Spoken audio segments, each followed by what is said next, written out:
Maximilien Robespierre, once a key figure in the French Revolution, suffered his tragic downfall on July 28, 1794, marking a crucial moment in the revolutionary period.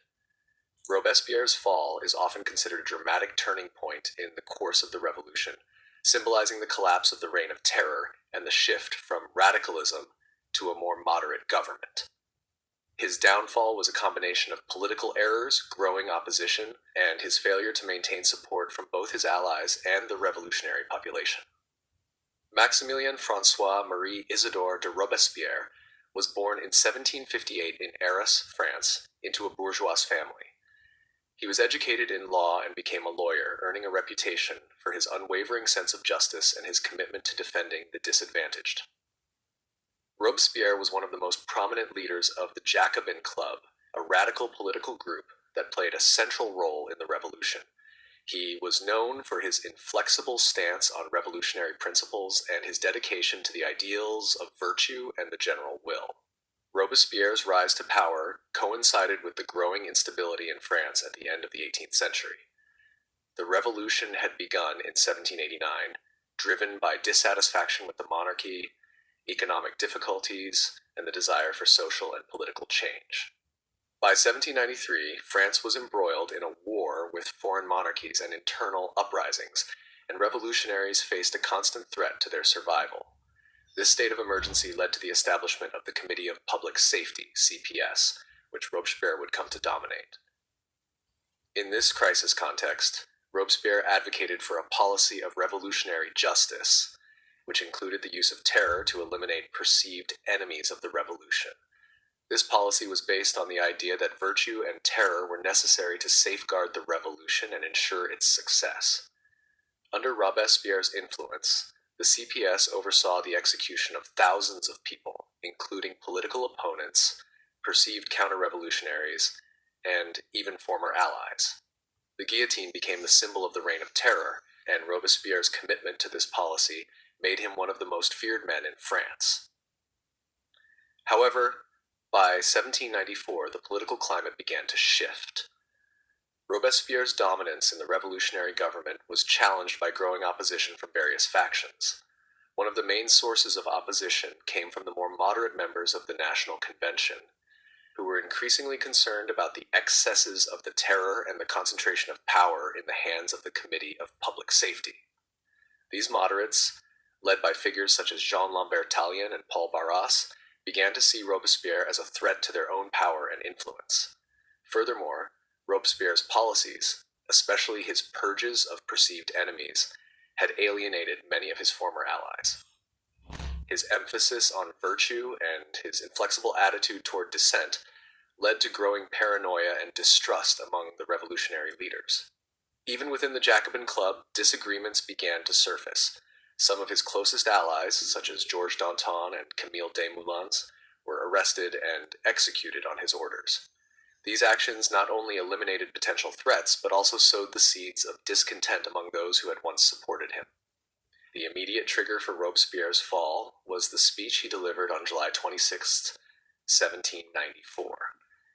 In this speech, Robespierre hinted at the existence of a conspiracy against him, suggesting that certain members of the convention were plotting the destruction of the revolution. He called for the purification of the government and the elimination of corrupt elements, but his speech was interpreted by many as an attack on his political enemies. Robespierre's tone was increasingly dictatorial, and his rhetoric alienated even his supporters. Many members of the convention began to fear that they too would become victims of Robespierre's purge. El 27 de julio de 1794, la convención actuó de manera decisiva. Una coalición de moderados, antiguos aliados y revolucionarios desilusionados se movió contra Robespierre. La convención lo acusó de tiranía y corrupción, declarando que había violado los principios de la revolución. En un giro dramático de los acontecimientos, Robespierre fue arrestado junto con varios de sus más cercanos aliados.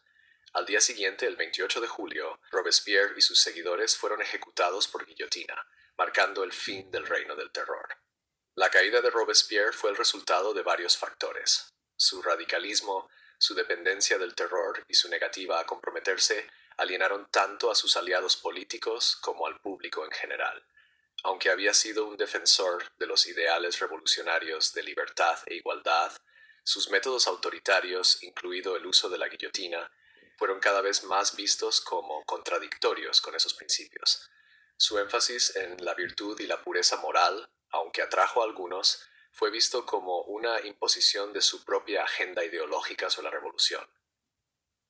La caída de Robespierre también marcó un punto de inflexión significativo en la Revolución Francesa.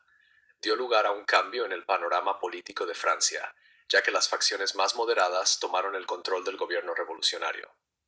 La reacción termidoriana, como se conoce este periodo de moderación relativa, resultó en el desmantelamiento de las instituciones que habían respaldado el régimen de Robespierre. El gobierno revolucionario se alejó del uso del terror y muchas de las políticas asociadas con la fase radical de la revolución fueron revertidas. Tras la ejecución de Robespierre, la revolución entró en una nueva fase conocida como el Directorio. El Directorio se caracterizó por la inestabilidad política y la corrupción, ya que diversas facciones competían por el poder. Aunque la violencia extrema del terror había terminado, la revolución estaba lejos de ser estable.